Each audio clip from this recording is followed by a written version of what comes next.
Florida, July 2008. The Sunshine State, bright skies, palm-lined streets, and the comforting hum of suburban life. But beneath the warm glow of Orlando, a storm was quietly brewing. A storm that would tear apart one family, divide a nation, and leave a haunting question echoing for years to come.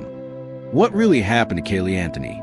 She was only 2 years old, a toddler with contagious smile, big brown eyes, and a future just beginning to take shape. Yet, in a matter of weeks, Caylee's story turned from joy to tragedy.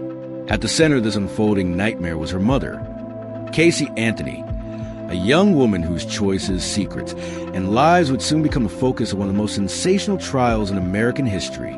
This is the story of the Caylee Anthony case. Justice denied? The Anthony family lived in a modest home on Hope Spring Drive in Orlando. George Anthony, the father, was a former police officer who later worked in security. His wife, Cindy, worked as a nurse, known for her assertive, sometimes domineering personality. Together, they seemed like an average American family, working hard, providing for their children, and later doting on their granddaughter. Their daughter, Caylee, born in 1986, was outgoing, charismatic, and appeared to live a typical young woman's life. She had friends, social circles, and by many accounts could be charming and likable. But beneath the surface, cracks were forming. Caylee was known to lie. Small lies at first, skipping school, making excuses, living in a web of half-truths that would only grow darker over time. At 19, Caylee gave birth to Caylee Marie Anthony.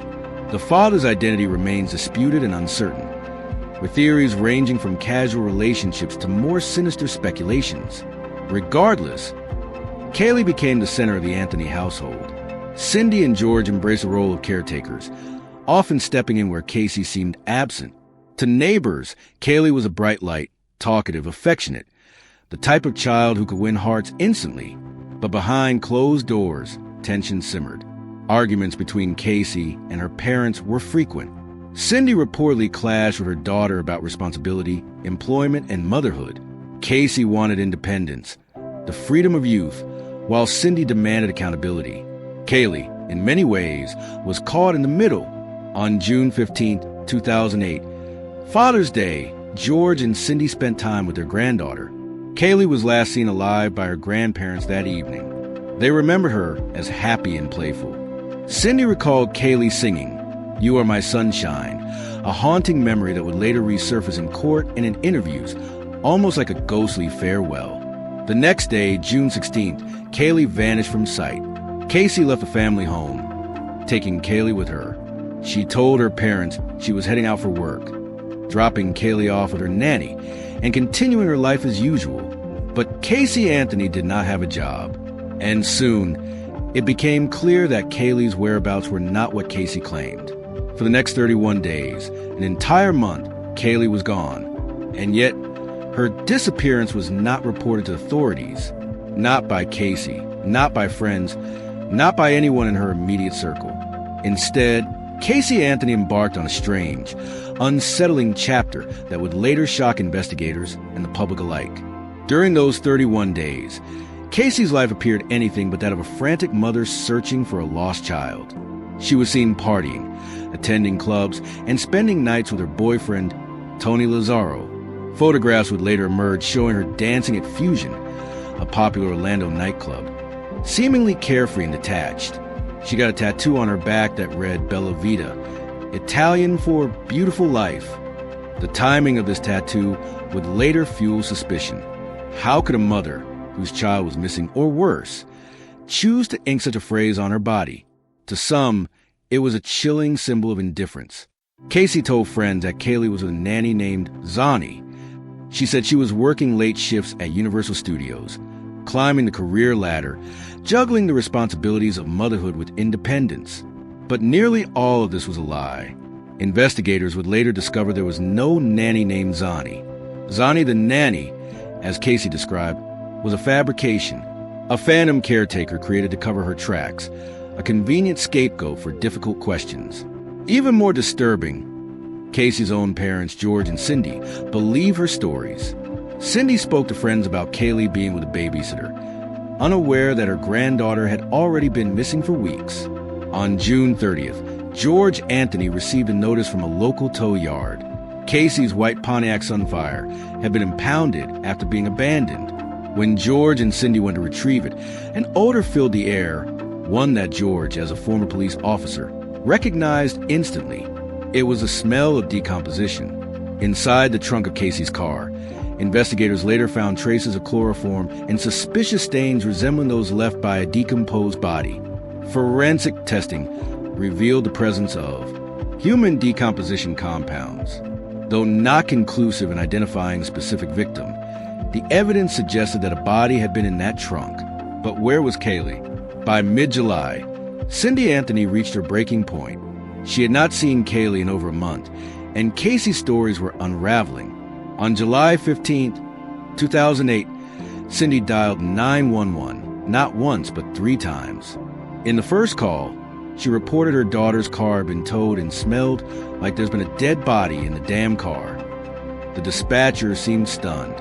Cindy then reported Caylee missing, finally admitting that she had not seen her granddaughter in weeks. In the background of the call, Casey can be heard calmly explaining her fabricated version of events, that Caylee was with a nanny, that she'd been trying to track her down, that she was handling it. But the cracks in her story were widening by the second. This moment marked the beginning of a national obsession. Orlando police wasted no time. Detectives interviewed Casey, questioning her about Caylee's whereabouts. What they encountered was a maze of lies. Casey insisted she left Caylee with her nanny, Zenaida Fernandez Gonzalez, often shortened to Zani. She gave detectives an apartment address. When officers checked, the apartment was vacant. The supposed nanny was non-existent. She told them she worked at Universal Studios. Detectives followed her onto the lot. Casey led them through hallways and corridors, smiling, nodding, pretending as if she belonged there, until finally, cornered, she admitted she did not work there at all. It was a charade. The more investigators pressed, the more Casey's credibility crumbled.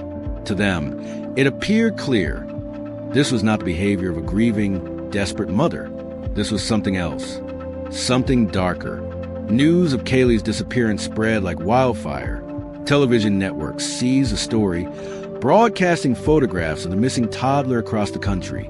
The sight of Caylee's cherubic face, paired with Casey's increasingly bizarre behavior, sparked outrage. Nancy Grace, then a dominant voice in crime media, covered the case relentlessly, framing it as a fight for justice for a defenseless child. Talk shows, headlines, and radio broadcasts dissected every move, every word, every lie.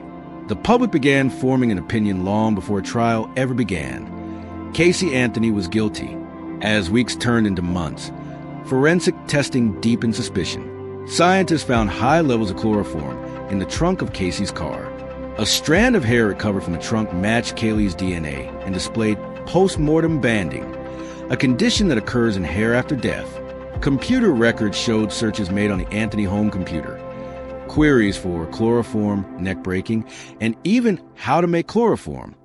The timeline of these searches coincided eerily with Caylee's disappearance. Still, without a body, prosecutors hesitated to move forward. It was circumstantial, albeit powerful, but they needed more.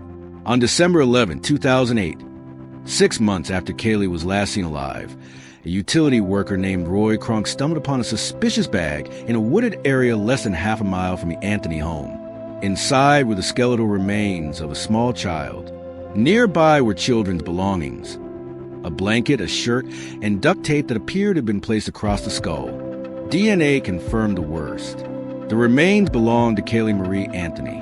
The nation grieved. Candlelight vigils were held, teddy bears and flowers piled up outside the Anthony home, and Caylee became a tragic symbol of lost innocence.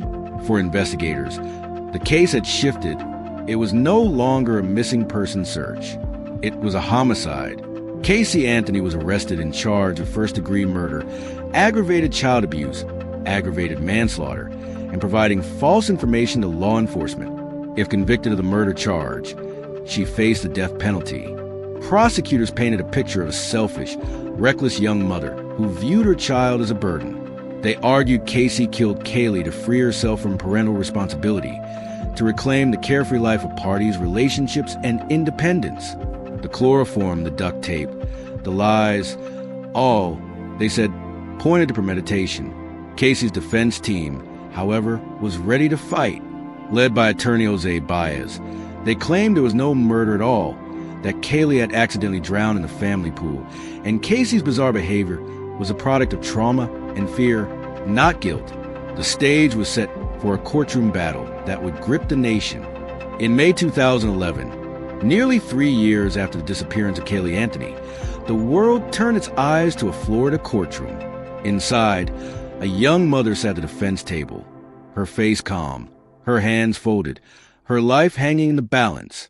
Caylee Anthony was charged with the murder of her 2-year-old daughter. If convicted, she could face death by lethal injection. But this was no ordinary trial. It was a national obsession. Court TV, CNN, Fox News, and countless outlets broadcasted every word, every witness, every gasp. Viewers tuned in as if watching a scripted drama. But this was no fiction. This was the real-life trial of Caylee Anthony. Prosecutor Jeff Ashton opened with a chilling narrative. Caylee Anthony was a young woman who simply did not want to be a mother anymore. He argued that Caylee was killed deliberately, with chloroform to subdue her, duct tape to suffocate her, and her body discarded like trash in a wooded area. The prosecution laid out evidence piece by piece. The car, Casey's Pontiac's on fire, reeking of human decomposition, containing hair consistent with Caylee's and traces of chloroform. The computer searches, internet records showing queries for chloroform, how to break a neck, and how to make household weapons. The lies, Casey's fabricated nanny, the fake job at Universal Studios, the countless falsehoods told to family, friends, and police. The behavior. While Caylee was missing, Caylee was seen dancing at nightclubs, shopping, and tattooing Bella Vita, a beautiful life, onto her skin. To the prosecution, this was overwhelming evidence. Caylee Anthony had murdered her daughter to regain her freedom, and then spun a web of lies to cover her tracks. When it was their turn, Caylee's defense team, led by Jose Baez, shocked the courtroom with an unexpected claim. From the opening statement, Baez argued Caylee Anthony was not murdered. Instead, she had accidentally drowned in the Anthony family pool on June 16, 2008. According to this version, George Anthony, Caylee's father, found the child's lifeless body, and in a panic, he and Caylee covered up the accident. But Baez went even further. He suggested that Caylee's strange behavior was the result of lifelong trauma. He accused George Anthony of sexually abusing Caylee from childhood, alleging that this abuse conditioned her to lie, hide, and repress emotion. George vehemently denied these claims, calling them horrifying and false. The defense's goal was clear: create reasonable doubt. And in a system where guilt must be proven beyond a reasonable doubt, all it would take was one juror swayed by uncertainty. The trial unfolded like a high-stakes drama. Witness after witness took the stand. Cindy Anthony testified about Caylee's last days and her daughter's erratic behavior. She also complicated the prosecution's case when she claimed that she, not Caylee, had made the chloroform-related computer searches. Though forensic experts disputed this timeline, George Anthony broke down on the stand, denying both the drowning cover-up and the abuse allegations. He appeared anguished, caught between grief for his granddaughter and the defense's attempt to cast him as a villain. Friends and boyfriends described Caylee's seemingly carefree lifestyle during the weeks her daughter was missing. They spoke of clubs, parties, and lies. Forensic experts debated the evidence. Was the smell in the trunk definitively human decomposition? Were the chloroform levels in the car scientifically conclusive? Could the hair truly prove Caylee had been dead in that trunk? Every day brought new headlines.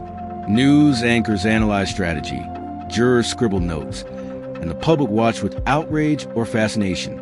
Perhaps the most haunting piece of evidence was the duct tape. Investigators found remnants of duct tape near Caylee's skull, suggesting it had been placed over her mouth and nose. The prosecution argued it was a murder weapon, proof of intentional suffocation. The defense countered that the duct tape was inconclusive, that its positioning could not be definitively linked to the cause of death. The medical examiner, Dr. Jan Garavaglia, testified that the manner of death was homicide. The defense responded that there was no definitive proof, no soft tissue, no clear injury, no absolute cause. It was a battle between certainty and doubt, science and interpretation. For 6 weeks, the jury listened. They were not sequestered, but they were instructed to avoid outside media. Still, they knew the nation's eyes were on them. They watched Caylee closely. At times, she wept. At other moments, she appeared cold, expressionless, detached. Her demeanor became a subject of speculation in itself. Was this the face of a murderer or of a young woman vilified by the media?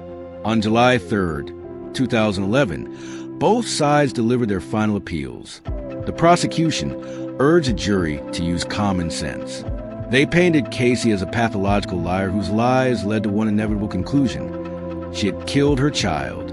No one makes up a nanny that doesn't exist, Ashton thundered.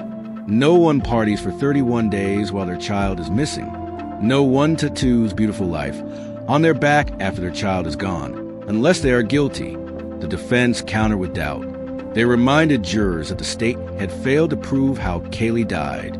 No fingerprints on the duct tape, no eyewitnesses, no cause of death. You cannot convict someone on speculation, Baez insisted. This was a tragic accident, nothing more. On July 5th, 2011, the jury returned with its decision. The world held its breath. Count 1, first-degree murder. Not guilty. Count 2, aggravated child abuse. Not guilty. Count 3, aggravated manslaughter of a child. Not guilty. Caylee Anthony was convicted only on 4 counts of providing false information to law enforcement. Misdemeanors that carried minimal penalties. She would walk free. The verdict sent shockwaves through America. Outside the courthouse, crowds erupted in anger. People screamed, cried, held signs demanding justice for Caylee. Television commentators denounced the jury. The most hated woman in America became Caylee's nickname. Nancy Grace famously declared, "The devil is dancing tonight." For many, the case symbolized a failure of justice. How could mother lie for 31 days, party as a child vanished, spin endless stories, and walk free? In the days following the verdict, some jurors came forward. They admitted they believed Caylee was likely guilty, but the prosecution had not proved its case beyond a reasonable doubt. The lack of a clear cause of death, the circumstantial nature of the evidence, and the defense's alternative theories created just enough doubt. In the American justice system, doubt favors a defendant, and so Caylee Anthony was acquitted. Caylee Anthony walked out of jail on July 17, 2011. Her release was met with protesters, angry crowds, and nationwide disgust. Since then, her life has been a shadow of notoriety. She lived in seclusion, occasionally spotted in Florida, later attempting to start small businesses, even opening a private investigation firm. In interviews, she has maintained her innocence, saying she lives with the pain of losing her daughter, but refuses to be defined by the public's hatred. The Anthony family fractured. Cindy and George remain haunted, torn between love for their daughter and grief for their granddaughter. George, in particular, struggled with depression and even admitted to contemplating suicide in the aftermath. The Caylee Anthony case remains one of the most polarizing in modern legal history. For some, it is a cautionary tale of weak prosecution, where failure to prove the cause of death left a likely killer unpunished. For others, it is proof that the justice system worked, that a defendant cannot be convicted on outrage alone. Yet the central question lingers. Was justice denied for Caylee Anthony? A 2-year-old girl is dead, her body discarded, her story lost in lies and confusion. The world may never know the full truth of what happened on June 16, 2008. What remains is a scar in the national memory, a trial that exposed the fragility of truth, the weight of doubt, and the painful reality that sometimes justice is left unanswered. In the end, the Caylee Anthony trial was not just about one mother and one daughter. It became a mirror held up to society, forcing us to confront our own expectations of justice, our obsession with media, and the uncomfortable reality that verdicts do not always align with truth. For Caylee Anthony, there were no second chances. Her story ended before it began. And for the millions who followed this case, the question will forever remain: did the system protect the innocent, or did it let the guilty go free? This is a story of the Caylee Anthony case, a story of tragedy, deception, and the haunting shadow of justice denied.